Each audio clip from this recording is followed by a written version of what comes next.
But I want to start tonight with two videos from the Kashmir Valley. And I don't know which side of the divide you are on, but both of these videos which have gone viral will tell you just how complex the situation in the valley is. The first one shows the CRPF being pushed and heckled by a Kashmiri youth. The second shows a man being tied to an army jeep with warnings being sent by the army to the youth not to pelt stones. The first image shows Kashmiri protesters, the one on your right, in poor light. The second on your left shows the army violating basic human rights. Taken together, the two images confirm just how volatile the situation in the valley remains on the ground, and importantly reflects the widening trust deficit between army and the citizen.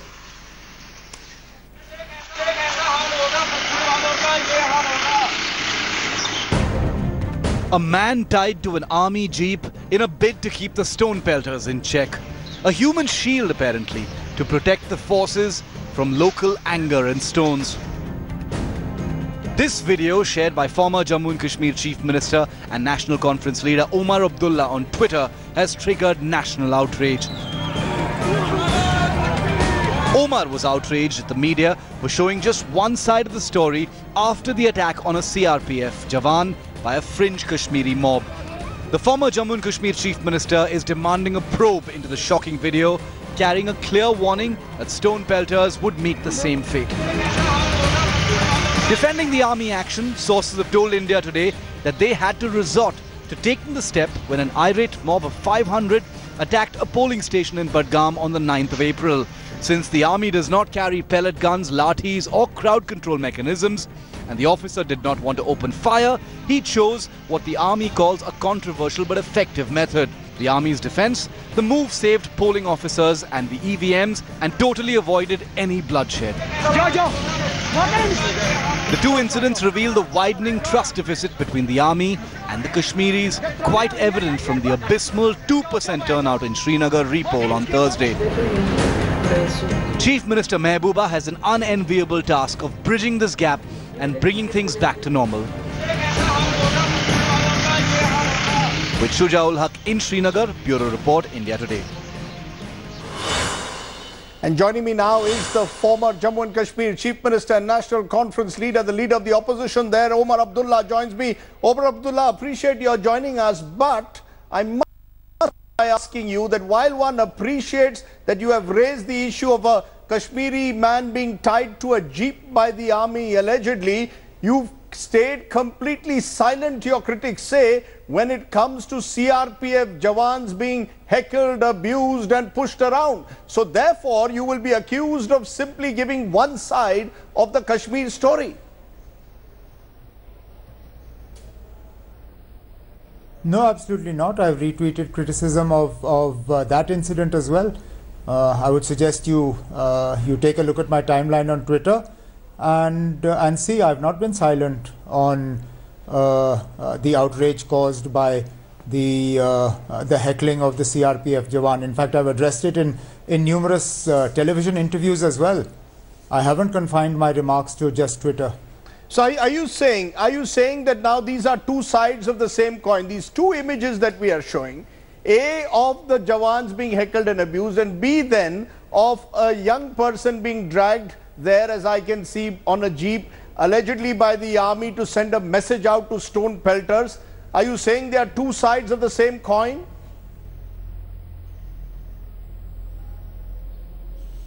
I'm saying that this is the reality that is Jammu and Kashmir today. This is not a two-sided story, as this is not a case of things in this state being in black and white. There are very many different layers, very many different shades, and it's not as clear-cut as you would suggest, that these are just two sides of the same story or the same coin. But let's be clear, what both these pictures show is the huge and yawning trust deficit that exists today between the army and the citizens of Jammu and Kashmir. And that has existed, Omar Abdullah, for a long time. It's not as if this only happened when Mehbooba Mufti took over. It's been boiling for 30 years and more, a large part of which have been ruled by your father and you. So I'm just wondering whether when we highlight this today in this era of WhatsApp videos that go viral, Do we sometimes forget that there is unfortunately a bloody history that leads to this wide trust deficit?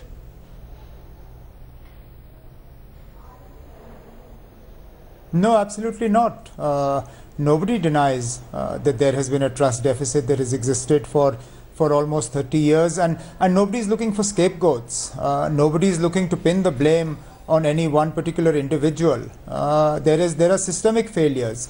I think the problem also arises, I mean, you find it very convenient to pin blame when you say that my father or I have ruled for a significant part of the last 30 years.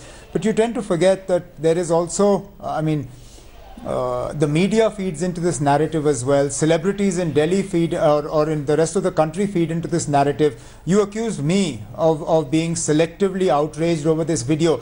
How about making the same accusation at colleagues of yours? I don't want to name the person who works on your channel, who actually justified the video, saying that, well, the results are there for all to see, there was no violence. Now, if that is a justification for what the army did, and that is something that your channel and your colleagues believe in, then is it any wonder that we're in the mess that we're in? No, I'm not making any Omar Abdullah, sort of every excuses individual. No, I think in a democracy, every individual is entitled to his opinion. I may have a different opinion, and that's the nature of our channel, that we allow a variety of opinions. There's no one dominant opinion. And I think there is a worry that sometimes the army perspective is not looked at. Your father the other day seemed to look at the entire issue only from the perspective of stone pelters. There are, as you said today, two sides to the story and many layers to the story. And maybe we need to unpeel and uncover those layers.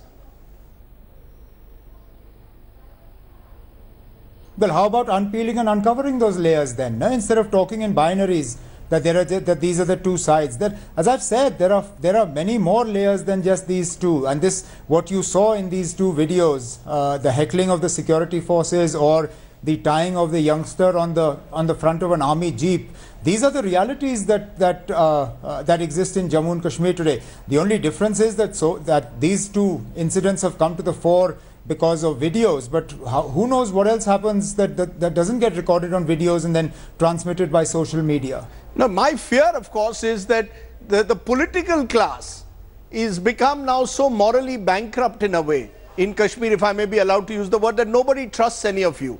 And therefore, there are the youth and there are their backers, some separatists who are taking the law into their own hands. There's the army which is under pressure all the time and perhaps is also guilty of excesses. And I then wonder, who do the people of Kashmir turn to if there is this vacuum, this moral vacuum that exists today in the valley? You know, Rajdeep, as untrustworthy as we politicians are perceived in Jammu and Kashmir, believe me, you guys are no better. I doubt there is a Kashmiri out there who trusts any of the mainstream media channels that broadcast in India today. No, let's not make this media versus point. I concede the media needs to introspect. Only on mainstream politicians. I concede the media needs to introspect, Omar, but I'm also raising the question. I'm looking for a solution. This is the first time I'm hearing you say that. I am happy, and I've said it many times before, the media also needs to introspect. But the fact is, on the ground, there are people today who find themselves in a situation where there seems to be no light at the end of the tunnel. I'm asking you, show me the light. The light cannot be what Farooq Abdullah seems to suggest, that all this youth who are fighting on the streets, the stole pelters who stand for Azadi, effectively virtually endorsing what they say, that also is no light at the end of the tunnel. I am looking for light at the end of a very dark tunnel, and I'm looking for you to tell me what the light is. That light will come out of a political engagement with all shades of opinion in the state of Jammu and Kashmir. And I've repeated this ad nauseum for the last many years, whether in office or out of office. This is exactly what I told you during the height of the summer agitation last year. That, look, we need to recognize that the problem in Jammu and Kashmir stems from its polity, it stems from its politics. It can't be wished away with the sort of binary that we heard from the Prime Minister, that the youth in Jammu and Kashmir have a choice between tourism and terrorism. It's not as simple as that. Nor is it a solution that you will find by announcing 97,000 crore packages in public meetings in Srinagar. At the end of the day, the problem in Jammu and Kashmir is a political problem. But a political if you don't engagement, engage the state politically, a political engagement, obviously Mr. you're going to Abdullah, find a sorry to very intervene. long, dark tunnel. A political engagement can only take place when there is a cessation of violence. If I see a situation where, as you're seeing there, images of young people being targeted in the manner that they are, and on the other side you see the army allegedly targeting young Kashmiris, then I don't see a light at the end of the tunnel, because there is violence. If violence is in the air and there is mistrust in the air, how do you have a political engagement? You've had dialogues in the past in the face of violence. No, Rajdeep, why are you suddenly setting such sort of drawing lines in the sand that only when violence ceases is a political dialogue process? Because possible? In the absence of violence, there's mistrust. Did we not see a political dialogue during Atal Bihari Vajpayee's government? Not once but twice. When there is violence, there is mistrust. Today, young Kashmiris don't trust the army, and the army believes that many Kashmiris simply are echoing the views from across the border, or are separatists, or are engaging, or are pelting stones. Now, that's the problem that we have, the mistrust. How does the mistrust go when there is so much violence around? Sure, but then how do you address that mistrust without talking to the people?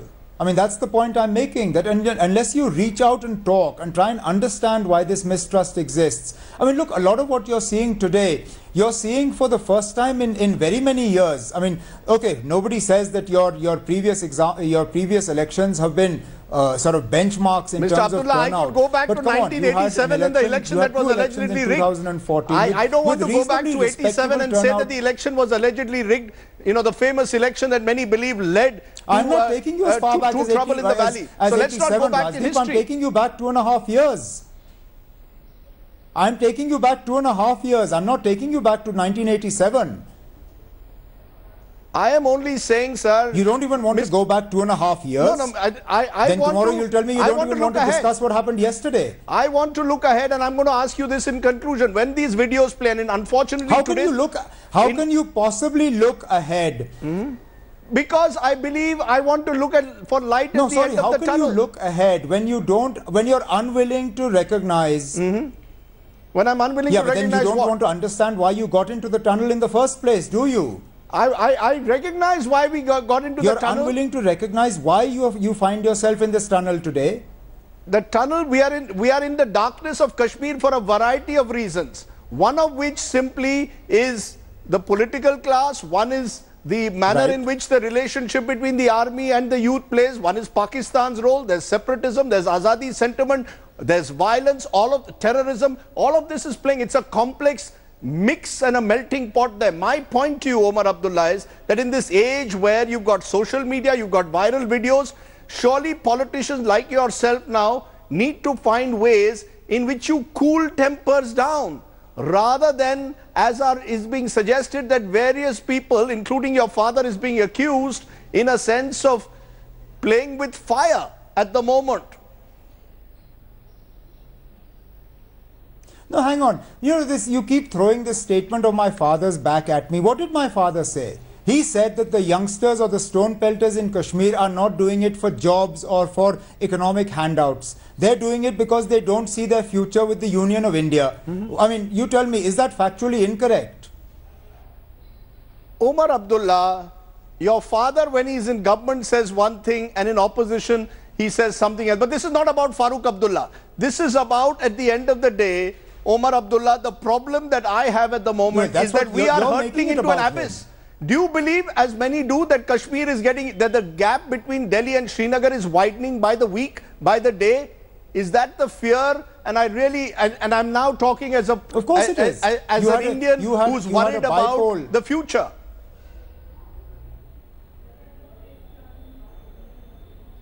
Well, unfortunately, the number of people who are worried about the future in Delhi and that can do something about it, I can count probably on the fingers of both my hands. And that's why we are where we are. That for the last 2.5, almost 3 years of the NDA government, it's been business as usual. that somehow if we wish this problem away, the problem will go away. That's not going to happen. And again, I come back to that point. Look, unless there is a recognition or an acceptance of the political nature of the problem, please understand, for the majority of these stone pelters, they're not doing it for money. They're not doing it because they want a job. They're not doing it because there is an absence of tourism. They're doing it because they feel politically disconnected from the Union of India. They don't see their future with this country. And it is that sentiment that we need to address by engaging in a political dialogue and narrowing this difference between where we are today and where these youngsters want to end up. I'm just going to ask you one last time. There have been political dialogues in the past. Do you really believe that this time can be any different? Pakistan has its own agenda. The separatists have their own agenda. Do you really believe that a political dialogue can break the logjam, given the kind of trust deficit that exists?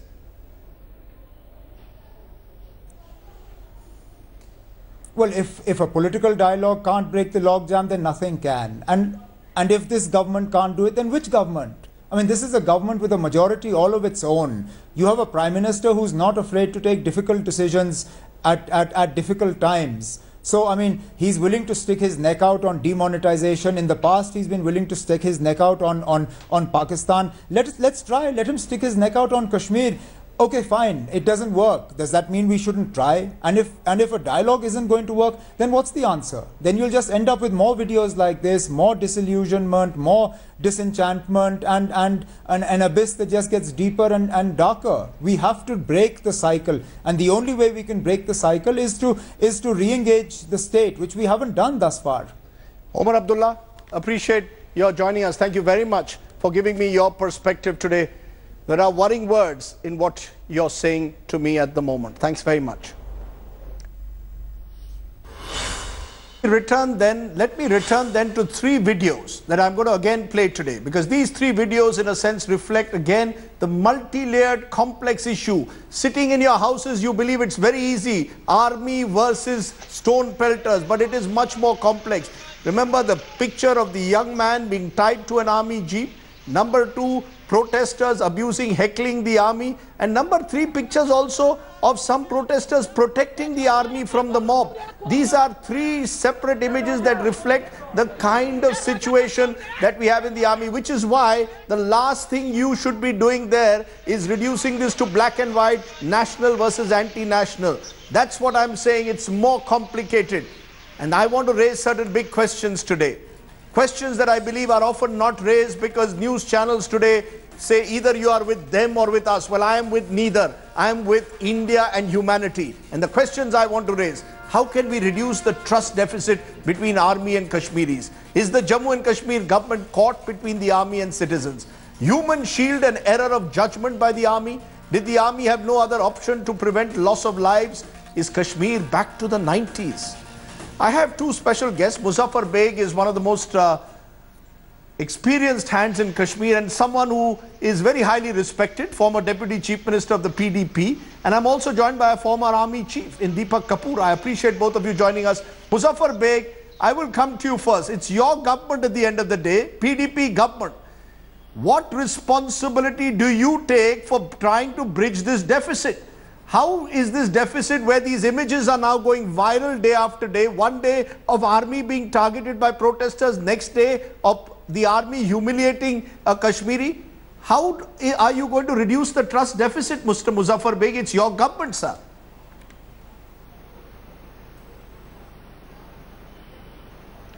It is an alliance government. It's not PDP government. We are supposed to follow what's called an agenda of alliance. Now, but do you agree, sir? Do you agree as a result? Sorry to intervene. Do you agree as a result of that, as a result of making that compromise, you have lost the trust of the people of the valley? This is forget. Please. Yes, sir. You have said that the problem is between the young people and the army. It's not a problem between the young people and the army. It's a problem between India and Pakistan, and a problem between the people of Jammu and Kashmir and the mainstream parties. And let us leave India-Pakistan aside for a while. I am here to confess that what we are seeing today is the result of the loss of faith by the people of Jammu and Kashmir in the mainstream parties. No, sir. The last 50 years. Sir, you cannot blame the mainstream parties. You are in power, sir. You are in power in the valley. They have lost faith. The healing touch had to come from you. Today yes, there is no healing touch. Myself. So why don't you listen to me? Why don't you listen to me? I will listen to you. Will you please listen to me? I will. Will you give me a chance? Yes, sir. Yes. It is accumulated. It is accumulated distrust in the mainstream parties. Now they are. I am not going to spare myself. The mainstream parties say one thing in Kashmir, another thing in Delhi. In Kashmir, each party, whether it is Congress, National Conference or PDP, who is right, who is wrong, I will not go to it. Who is sincere, who is not sincere. But we say that we are here to preserve your identity and to preserve your autonomy and self-rule or whatever. Right. In Delhi, the impression we give is that without us, the people of Kashmir will straightway go to Pakistan. This is a duplicity. What we are seeing today is an accumulated residual distrust that the people have in their own mainstream parties. Right. Now, to say that this is between the young people and the army, what we saw today is one-off incident in which an army officer, I think, made a wrong call. What he did was wrong. Because can I just take that to General Kapoor, sir? The territorial integrity of a state is not more important than the moral.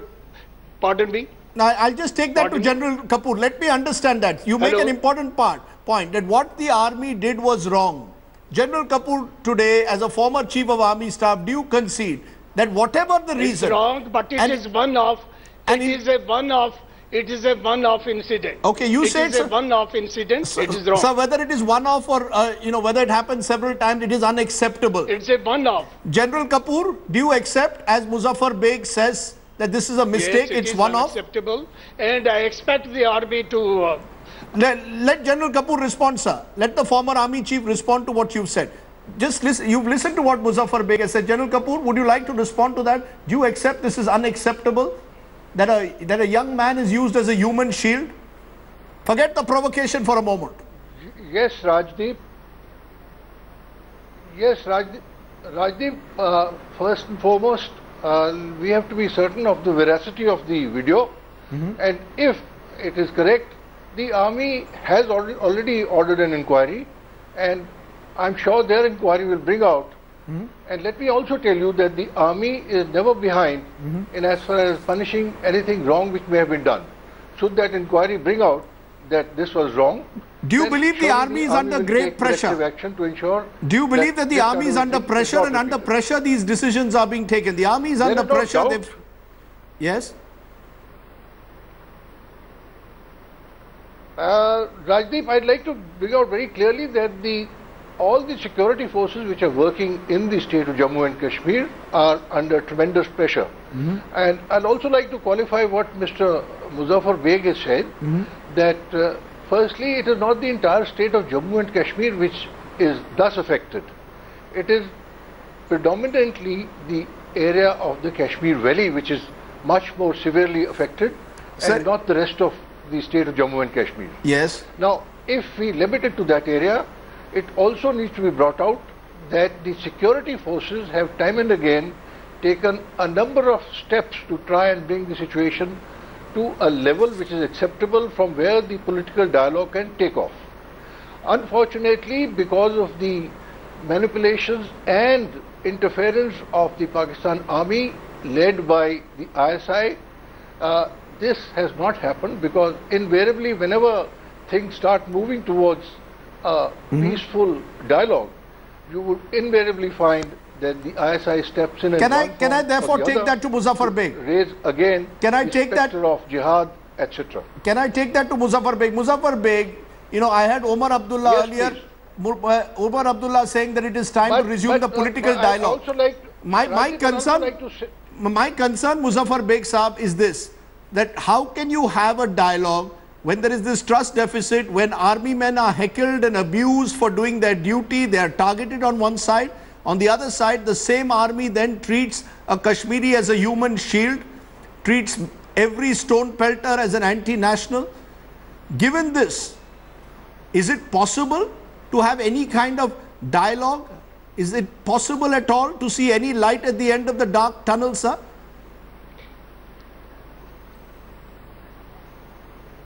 I don't think that this is that this mantra that have dialogue is is a quick fix. Have dialogue with who? Hurriyat Conference? They are the proxies for Pakistan. Dialogue with Pakistan, they are not willing to have any dialogue. So this is a defensive attitude that we adopt. Whenever there's something goes wrong, we say have a dialogue. Dialogue with who? Who is ready? Hurriyat Conference people were not prepared to meet the parliamentary delegation. Dialogue with the stone pelters. Who is the leader of the stone pelters? Who is controlling them? Dialogue with Pakistan. Are they willing?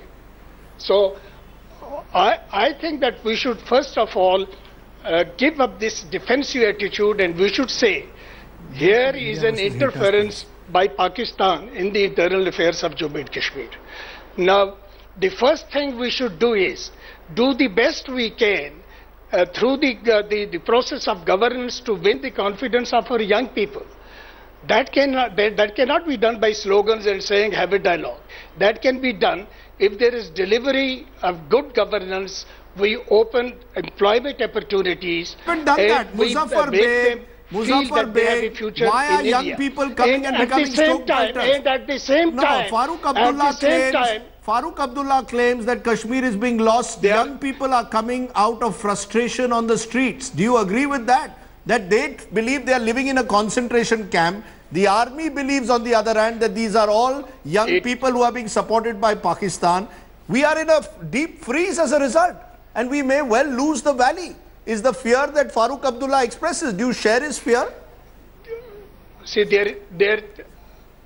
Rajdeep, the young people that you see today in the streets are the product of the militancy period. 27 years. They were born in militancy. All they have seen is curfew, firing, arrests, excesses committed on both sides. So you can't expect them to be, of a very healthy, normal state of mind. So what we should do is keep our doors open for dialogue with Hurriyat Conference, with Pakistan. Keep this invitation, it's an open invitation. Right. But not depend on Pakistan to give up its old strategy. They have their own strategy. They have occupied 50% of the land, 10% of which is given to China. They are selling the stolen property to China. It's a huge problem. So we cannot simplify it by saying, let us talk. Talk to who? Hurriyat Conference cannot talk without the permission of Pakistan. I take your point. So the community that we have to address is this community of the 30 people up to 30 years old, people who are the children of conflict. You have to provide them jobs. You have to provide them employment. Win their confidence first through we have to provide them good governance, honest governance. Well, at the moment, for the last 2 years, unfortunately, despite our good intentions, we have not succeeded. We have not succeeded. I'm glad you're accepting. Been able to do that. I'm glad you're accepting. I'm glad you're accepting that, sir. I'm glad in your acceptance at least is a step forward. Then you don't know me. I'm glad that you're accepting that good governance has not been provided in Kashmir, because unless you provide good governance. And let me tell you that even Mahbooba Mufti is aware that ever since we made this difficult alliance, the expectations of the people went up. For the first 15 months, there was no violence, no agitation. But something happened after the death of Mufti Sahab. Burhan Wani was killed, and this anger was unleashed. Let me leave it there, sir. I've run out of time, sir. Yeah, it is also against the local government. There is also a governance issue. I will have a wider debate on this. You've raised several important. I had been promised that I had been promised that there would be one-to-one. I didn't know that I will get only 5 or 10 minutes. Sir, I will make sure next time that we have much longer. Issue. You just take in a mantra of dialogue and you. Sir, I will ensure that next time we have more. I'm not interested in just appearing on television for the sake of television. Sir, I take your point. I'm sorry that I agreed to it because I thought there will be some meaningful discussion. I take your point, and I appreciate. I shall ensure, sir, that you have more time next time. It was simplified. I shall ensure that we have more time, and it's a complex issue that needs that kind of time. But those are the images, unfortunately, that are resonating across this country and dividing society. And the last thing we need is a divided society in the context of Kashmir. Up next, Prime Minister Narendra Modi today paid homage to the leader and the architect of the Indian Constitution, Dr. Bhimrao Ambedkar, on the occasion of his 126th birth anniversary. Amidst the growing raging hate speeches and vigilantism, the Prime Minister said Dr. Ambedkar did not have a trace of bitterness or revenge in him, and that was his speciality. He also gave credit for the Bhim app, which is to the visionary leader, saying this would overcome the digital divide and give Dalits an equal opportunity. Well, as the Prime Minister speaks about Dalit empowerment and reducing the digital gap between Dalits and other communities, here's a positive story, a story of hope. The story of a Dalit businessman, Ashok Khade, who has emerged as a leading businessman in Maharashtra. Our correspondent Kamlesh Sutar brings you tonight's special report on the occasion of Ambedkar Jayanti.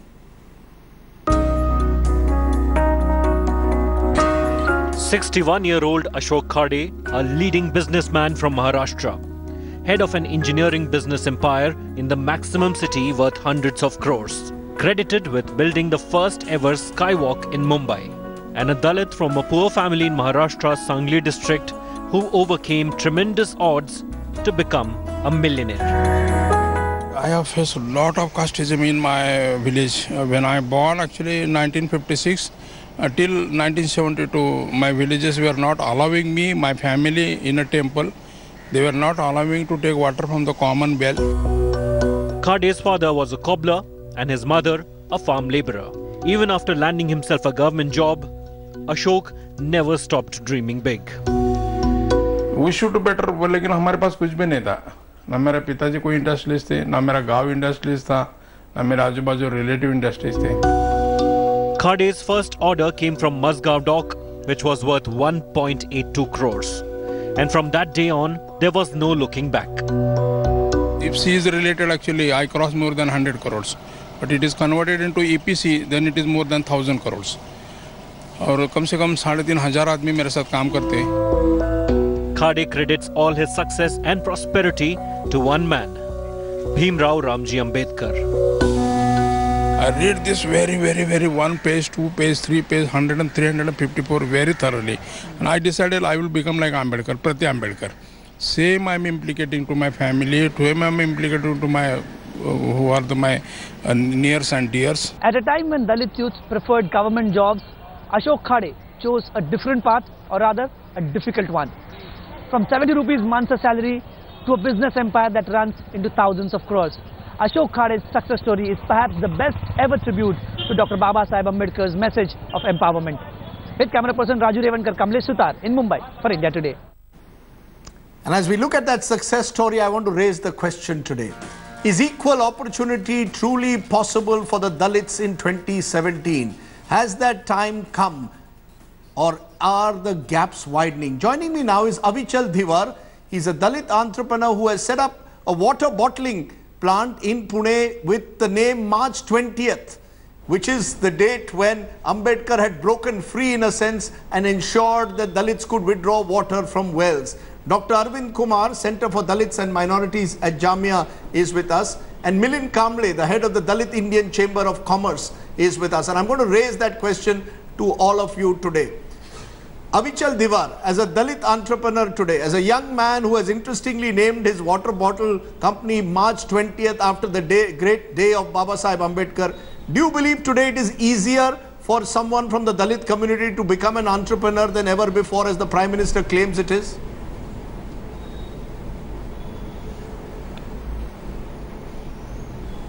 Rajdeep ji, 20th मार्च ये जो historical event है जिससे social equality की movement को शुरुआत हुई, उस movement के मद्देनज़र होते आज इस देश का जो भी सोशल, इकोनॉमिकल और कल्चरल जो डेवलपमेंट दिखता है, उसकी नींव 20th मार्च 1927 को रखी गई थी. 20th मार्च ये ऐसा सिग्निफिकेंस है जिसके ब्रांड को इस नेशन के सामने लाने के लिए हमको कहाँ से कहाँ बना दिया। हम उद्योजक बन चुके इस ब्रांड को लाने के लिए। तो 20 मार्च वेंचर्स प्राइवेट लिमिटेड जी, ये दलित उद्योजकों की कंपनी नहीं है।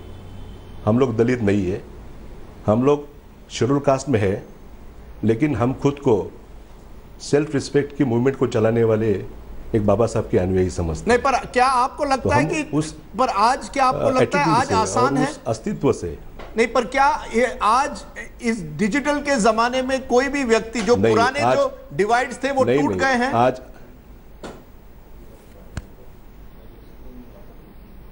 नहीं, मुझे आज भी लगता है कि आसान नहीं है। बहुत बड़ा संघर्ष करना पड़ता है, और संघर्ष करके प्रूव करने की जो हिम्मत होती है वो हिम्मत बाबा साहब के अनुयायी में है, और वो करके दिखाते हैं। और हर फील्ड में अपना जो मेरिट है वो मेरिट लेके सामने आते हैं, और इस मेरिट को हम लोग चाहते हैं कि इस देश ने अफर्मेटिव एक्शन से इसका स्वागत करना चाहिए। Milind Kamble, is society still work on merit? I should put my top bands need to be sharper. Yes. I am raising the question today. Is it possible for Dalits today to have equal opportunity in India, particularly as entrepreneurs? Post 1991, the market is open. Therefore, there is a lot of opportunity is there for scheduled caste and scheduled tribe entrepreneurs. Now, we are in a free economy. We are in a market economy, so there is no such barrier to enter into this market, though he is a scheduled caste or scheduled tribe. So I am looking very good opportunities today, and there is a very big support from the central government and respective state government policy support to the scheduled caste and scheduled tribe entrepreneurs. So you believe it is leveraging? So you believe it is encouraging the scheduled caste and scheduled tribe? You believe today the opportunities are greater? Dr. Arvind Kumar, Center for Dalit and Minorities, are the opportunities greater, or is our society still an unequal society? We talk about we'll have a Bheem app, right, but will that actually result in genuine financial inclusion that will include Dalits, as the Prime Minister claims it will? I really don't agree with this. You don't think it will? No, because an app like a Bheem app will provide access perhaps to every Dalit today to banking sector, which perhaps they didn't have in the past. Do you believe that things are changing, or do you believe things are the same that they were all those years ago? No, things obviously is changing, because if I say things are stagnant, I'm not a real student of politics and social change. Things obviously are changing. Caste, the nature of caste have changed, but what we have to understand categorically, there are certain things which have not changed, and in that sense, as you are raising the whole question of inequality being entrenched with more inequalities. For instance, if I'm not dealing with the financial question right away, but the very point, as you are saying, of equal opportunity, it is for the first time. Reservations were always there for long years. Why does it so happen that in 2016 a Dalit girl tops the civil services exam for the first time in the open category? All I'm saying, while you say that equal opportunity, that means a student who appears from a reserved category can always compete in the open category, right? A student. But in the past there was a feeling that Dalit girls or boys who competed had needed the benefit or the crutch of reservation. Do they still need it or not? No, that's what I'm saying. They need it. But even if they require reservation, even if they appear in the category called, say, scheduled caste or OBC or ST, despite that, the students, those who are belonging to these categories, can actually compete in the open category. So that does not happen. So is that happening or not now? That does not happen. It's still not happening. They cannot compete. But you had this one example of a Dalit girl who topped. So things are changing. That's what I'm saying. So I in the very beginning I said things are changing. I did not say things are not changing. But all I'm saying that a Bheem app or something of such tokenism is actually a lip service. Because to me, I would want to take you a year back. 125th anniversary of Ambedkar, when RSS brought out this Panchajanya and organizer the special issue dedicating to Ambedkar. It was ironical because it is the party which Arun Sori is a person from that same party who wrote Worshipping False God, and this party or this ideology has a clear-cut position, and you know, one of these articles in today more and more Dalits are voting today for the BJP. That's all right. That's all right. So for this, the Dalit leadership and their party is also squarely responsible for that. Can so I'm not. Can I come away from the politics back to the issue of entrepreneurship? I want to come back to it. I would in fact want to come to the whole question of equality of opportunity, as you rightly began this debate from. Is there equality of opportunity, yes or no? Today, can a Dalit young man aspire to have the same facilities as someone from the upper caste in this country or no? Or do you believe there are still barriers? There are a lot of barriers. There are still barriers. Yes, there are a lot of barriers, and with Rohit Vemula's case, that also happened in a year's time. Let me take that to Milind Kamble. Milind Kamble, the Dalit Indian Chamber of Commerce. Do you see young Dalits becoming entrepreneurs, or are the stories like the one we have highlighted today still drops in the ocean? There are still barriers. Day to day, Dalit entrepreneurship increasing. Rajdeep, today there is my one tweet. In that tweet, I have mentioned the Mudra Yojana. This Mudra Yojana is addressing the aspirations of SC/ST youth in the country. If you will see, in the 2 years of a span of a Mudra is launched, today there are 3.48 crore are the beneficiary, and out of that 78 lakh beneficiaries are from scheduled caste and scheduled tribe. Exactly those people who are out of formal banking, these people came into the banking, and who are these people beneficiaries? Scheduled caste and scheduled tribe. These are all nano entrepreneurs, micro entrepreneurs and tiny entrepreneurs. They are getting the benefit of a Mudra and so many schemes in the country. Therefore, we have two views there. Day, so you as an entrepreneur, is increasing. Interestingly, and the aspirations, their aspirations are also increasing as a result. There are new aspirations we've got, like has been shown on this program, people who are taking advantage of these new aspirations. Avichal Diwar is a good example of that.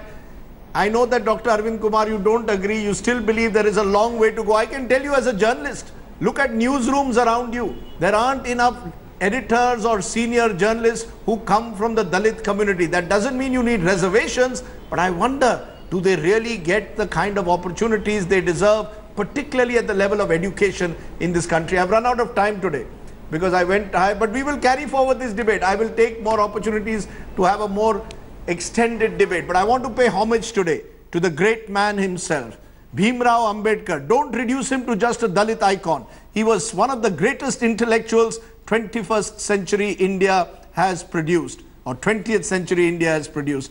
The father of the Constitution, or someone who worked with others on the Constitution, came from a humble family, but saw the power of education to lift himself and his community. Today I pay salam to Dr. Baba Sahib Ambedkar. Jai Bhim, good night, goodbye.